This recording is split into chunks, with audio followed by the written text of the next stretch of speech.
Hello everyone, good morning. कैसे हैं आप लोग? आप सभी उम्मीद करते हैं बहुत अच्छे होंगे। और आप मेरी मुझे खड़े होने का तरीके से ही आप पहचान रहे हो कि मुझे कितना दर्द है। बार-बार नीचे गैस को रखना, बार-बार ऊपर गैस रखना, भी देखिए मुझसे खड़े तक नहीं होते बन रहा था।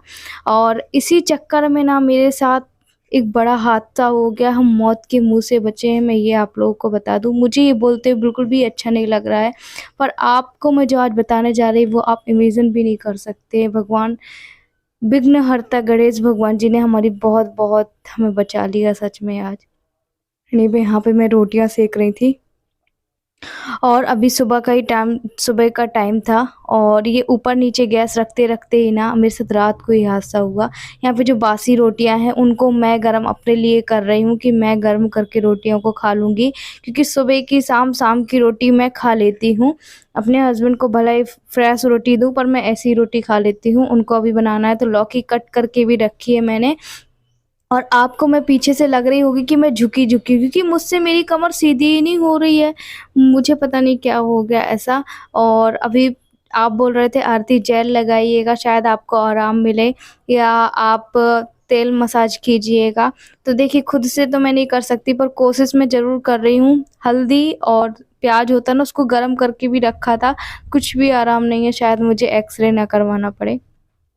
उसके बाद फिर सीधे मैंने खाना-पीना बनाया। नहाने से पहले जो भी कपड़े थे, जैसे इनका बिस्तर वगैरह भी होता है ना, मुझे उनको हर 2 दिन में धुलना ही धुलना है। वैसे तो मैं पहले भी धुलती थी, पर 3 दिन हो जाते थे तब धुलती थी। पर अभी 1 या 2 दिन में धुलना ही धुलना है। वैसे कहीं वो आ जा नहीं रहे हैं, फिर भी हमें तो अपना ख़्याल रखना ही है ना? तो सारे कपड़े वॉशिंग मशीन में धुले हुए थे और भी कपड़े लगे हुए थे। तो मैंने कहा जब तक वो कपड़े होंगे और मैं टब में अच्छे से धुल लूँगी। एक पानी से मैंने ऑलरेडी धुल चुके हैं, ये दोबारा पानी से मैं कपड़ों को धुल रही थी। और 2-2 3-3 बार धुलना पड़ता है, तो यहाँ पे मैंने अब ड्रायर चालू कर दिया था। अच्छा है कि कम से कम ड्रायर है, तो मौसम ऐसा है तो कपड़े मेरे सूख जाते हैं, और जो कपड़े थे बाद में इसमें भी डाल दे रही थी। और अभी मैं बता दूँ, शायद जल्दी-जल्दी काम करती हूँ या किस कारण वो मुझे भी नहीं पता, या फिर मैंने रेस्ट नहीं किया। आप भी बोल रहे थे आरती, डिलीवरी के बाद हर महिला रेस्ट करती, आपने नहीं किया और ये अभी आपको निकल रहा है। ये पहले भी आप लोग बोलते थे, ऐसा नहीं है। मैंने आप लोगों की बात नहीं मानी, उसके लिए मुझे माफ़ करिएगा। एक्चुअली उस समय मुझे नहीं लगता था, मुझे लगा सब ठीक होगा, सब ठीक होगा, पर ऐसा बिल्कुल भी नहीं। ट्रांसप्लांट के समय तो मेरा बहुत 3 महीने का रेस्ट हो गया था, पर अभी डिलीवरी के बाद कुछ भी नहीं है, क्योंकि माँ का भी ना दूसरा जन्म होता है, औरत का भी दूसरा जन्म होता है, उसको भी इतनी केयर की ज़रूरत है। अच्छा, उसके बाद नहा धो के मैं आप लोगों से शाम को मिल रही हूँ, और ये देखिए यहाँ पे टाइल्स में ये ना तेल जम जाता है।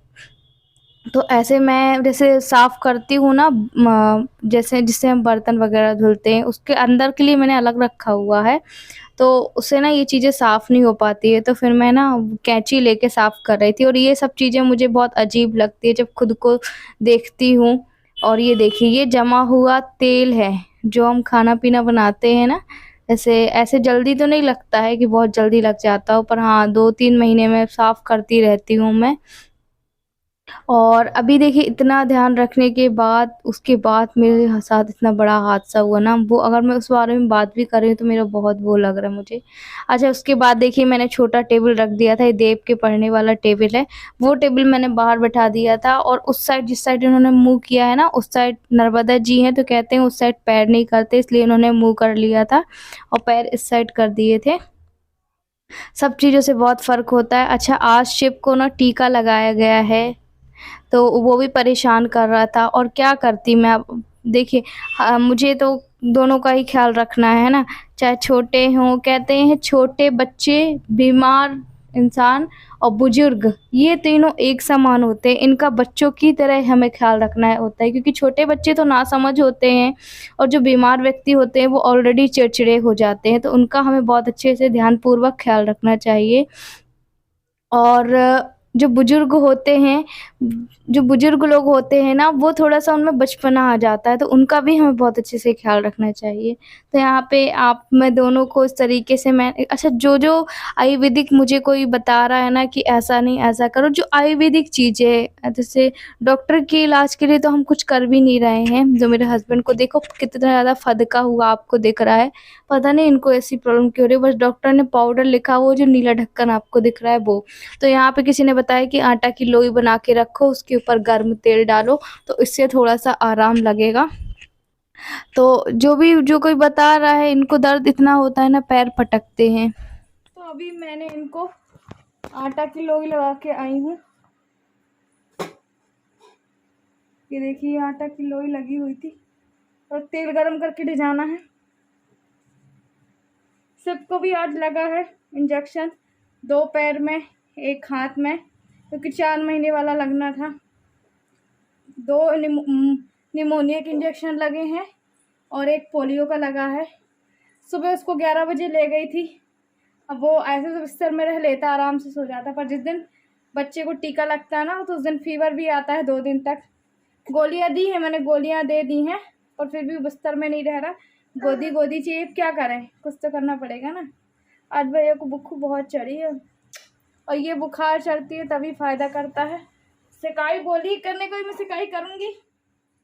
सरसों का तेल गरम करना। तो इनको करने के बाद फिर मैंने हाथ को अच्छे से धुला साबुन को, और उसके बाद फिर मैं खाना खाने जा रही हूँ। तो ये मैंने खिचड़ी बनाई थी, सो इनको भी आज यही दी। और वो शुगर वाले चावल कई लोग पूछ रहे थे, तो वो ना थोड़े से महंगे आते हैं, तो वो मेरे यहाँ भी ख़त्म थे, तो मैंने इसी चावल को आज पसा के बनाया था।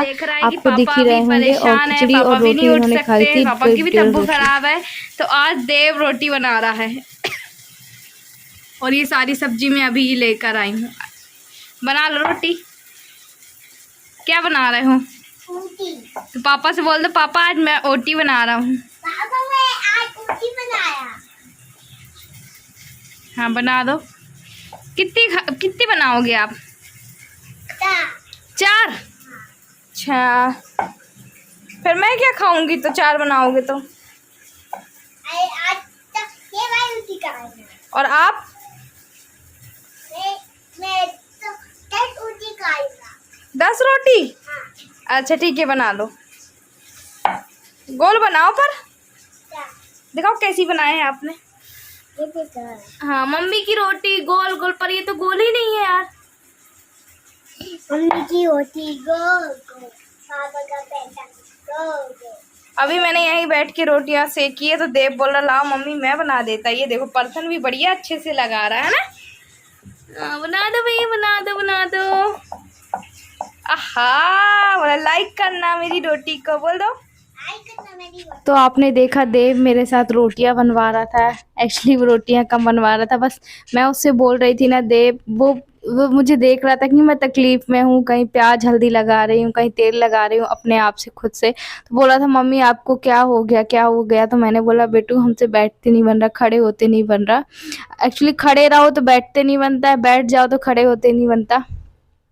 हालाँकि मुझे पता है ये जो सारी जैसे घुटने के दर्द, कमर दर्द, वो 30 के बाद होते हैं, पर अभी मेरी 30 नहीं है, मतलब कि मैं अभी 30 साल की नहीं हूँ। हाँ, 28 या 29 साल की हूँ, पर 30 साल की नहीं हूँ। और अभी से मेरा ये हाल है, पता नहीं आगे चल के क्या होने वाला है।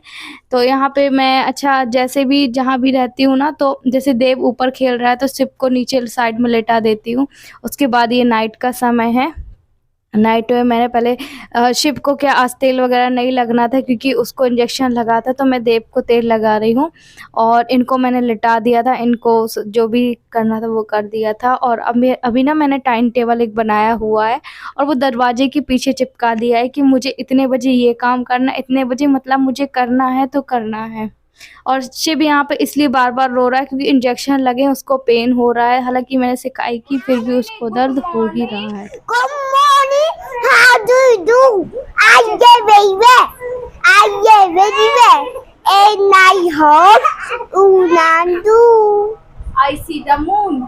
I get the moon see me, come at the moon, come at me. Make new friend. Make new friends. हाँ What did the order? हाँ One a table हाँ। and other order.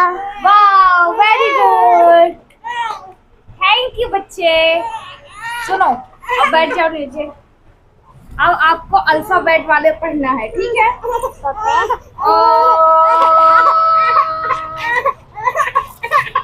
बोलो A, B, B ABCD से सुनाओ पूरी Z तक। A हाँ B पालती बाल के। हाँ C हाँ E हाँ F हाँ G हाँ। H अच्छा, तो मैं आप लोगों को बता दूं, अभी मैं आप लोगों से सुबह मिल रही हूँ। कल रात में जो हादसा मेरे साथ हुआ वो बयां भी नहीं कर सकती। मैं बता रही हूँ आप लोगों को, लाइटर रखा हुआ था बाजू में, क्योंकि देखिए पहले ही ऑलरेडी परेशान हूँ मैं, ठीक है। लाइटर बाजू में रखा था, मैं बढ़िया रोटी सेक रही थी और एक साइड ये वाला तवा चढ़ा था। मुझे नहीं पता इस तवे में लाइटर कैसे चिपक गया। आपको पता है, अगर लाइटर में भी आग होती है, अगर हम उसकी चिंगारी करते, वो भी इलेक्ट्रॉनिक चीज़ है, पूरा का पूरा चिपक गया था। अभी मैं आप लोग को आगे बताऊंगी, इस कदर वो चिपका है लाइटर। अब मेरे तो अभी भी दिल धक धक कर रहा है और ऐसे ऐसे हाथ पैर मेरे कप कपा रहे हैं कि भगवान ये क्या हो गया। और बाल बाल बच गए हम। गणेश भगवान का दिन है, विघ्न हरता भगवान जी ने हमें बचा लिया सच में, वरना पता नहीं आज क्या होता, क्या कंडीशन होती है हमारी, हम तो सोच भी नहीं सकते हैं। जब मुझे पता मैं वहीं पे थी, मुझे स्मेल भी नहीं आई। उसके बाद जब मेरी रोटियां सिक गई, इतना बुरा हुआ ना हमारे साथ, इतना बुरा हुआ। तब मुझे ध्यान आई कि अरे, और उसके बाद आके मुझे चुपचाप ऐसे बाहर बैठ गई, मतलब बाहर बैठने, क्योंकि फिर मैंने एकदम से इनको नहीं बताया था, फिर ये भी परेशान होते हैं ना। तो मैंने इनको नहीं बताया, मैं चुपचाप बैठी रही, कम से कम एक डेढ़ डेढ़ घंटे बैठी रही कल रात को। तो बोले आरती बाहर क्यों है, बाहर क्यों है। मैंने कुछ, ये देखिए इस कदर फटा हुआ, ये फट चुका था ना, इसलिए ये पूरा टिकल चुका और मेरी गाल के पास आके लगा और ये अब जलना भी बंद हो गया है। मुझे नहीं पता भगवान ये कैसे हुआ, ये देखिए।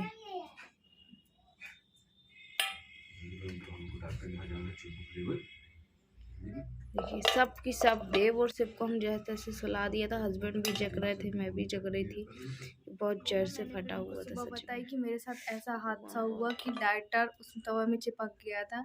फिर ये बोलते कि फिर क्या हुआ, तो फिर मैंने उनसे बोला कि कुछ नहीं हुआ, फिर अच्छा हुआ मैंने ध्यान दे दिया था। वो पता नहीं भगवान ने कहाँ से मुझे, मतलब कि मुझे ऐसा लगा कि कुछ इस पे चिपक गया है। और बिल्कुल पास में ही गैस के ऊपर रखा था और गैस बिल्कुल जल रही थी।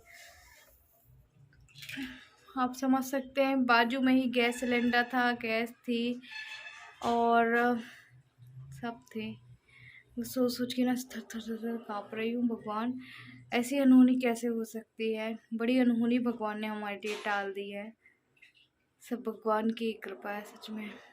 बाबा सोच रही हूँ, दोबारा मेरा जी धक धक कर, इतना ज़्यादा डर गई। मुझे उस समय कुछ समझ में भी नहीं आया था मैं क्या करूँ क्या नहीं करूँ। तब ऐसा मुझे लग रहा था कि मेरी जान बच गई जान। और इतना ज़्यादा बड़ा किचन भी नहीं है कि बहुत बड़ा किचन हो, तो फिर हम और भी मैनेज कर सके। छोटा सा था और लाइटर चिपक गया। बहुत डर लग रहा है मुझे, अभी तक डर लग रहा है, इतना डर लग रहा है मुझे। हे भोलेनाथ गणेश भगवान जी। चलिए, आज तो अभी मैं और ज़्यादा आप लोगों से बातें नहीं कर पाऊँगी, इस कंडीशन में ही नहीं हूँ। और अगर आज अगर ये ब्लॉग बना पा रही हूँ तो बस शायद मेरे थोड़ा सा, मतलब जो दिल धक धक कर रहा है वो धक धक करना कम हो। मेरे हाथ पे इतने कप कपा रहे, बहुत कप कपा रहे हैं। चलिए फिर हम नेक्स्ट ब्लॉग में जल्दी आप लोगों से मिलते हैं प्लीज़। और आप भी अपना बहुत ख्याल रखिएगा। पता नहीं मेरे साथ ऐसे कैसे हो गया इतना बड़ा हादसा, पर भगवान की दया से टल गया। चलिए बाय बाय।